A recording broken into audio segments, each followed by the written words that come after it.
Friday, April 17th of 2021.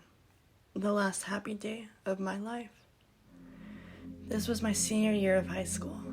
Everyone thought I was already grown up, ready to leave. But I knew I was still a kid, deep down inside. Today was my last softball home game at my high school. Ever. I had left a mark on this field. I owned this field. That day all my senses were so vibrant. I could smell the fresh cut grass. I could see the fine pebbles in the dirt. I could feel the breeze touch against my skin. I could see the laces on the bright yellow ball that was way across the field. And most importantly, I could hear the crowd. However, the crowd was missing a key note, my mom's soft voice. Even though she was sitting on the bottom row of the stands, I couldn't hear her. She was physically present, but her spirit was gone. Her facial expression was as blank as that night sky. Who or what took over my mom that night?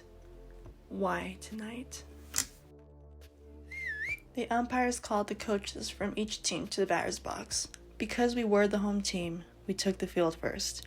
Where my position was on the field, I was closest to where my mom was in the stands. I watched her as she stared straight past me. I wondered what was going on in her head. Shouldn't she be happy? Or is she sad that this is the last time she'll watch her baby girl play on this field?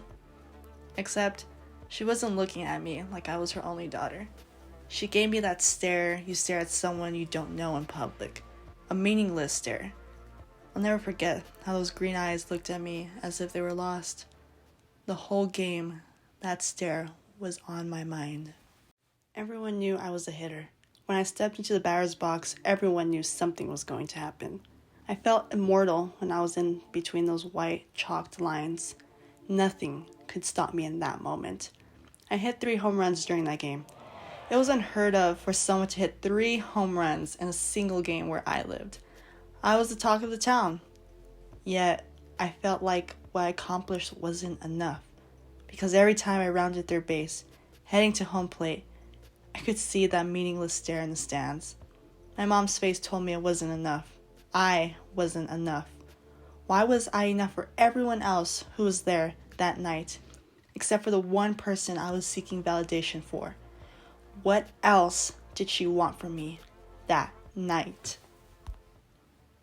After the game, everyone was cheering because we had won. However, there was a feeling of sadness throughout the night since some of us just played our very last game.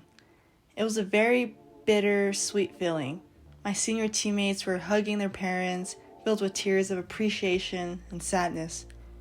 But when I hugged my mom, there were only my tears. She hugged me as if she was hugging someone from the streets. No emotion, no love. The mom I knew wasn't there with me. Soon I was crying, not because of how emotional my last high school game was, but because I knew something was wrong with my mom. Something had to be. This wasn't her. Fast forward a few hours, going into the night. My mom was rushed to the hospital. Dead. They announced her brain dead.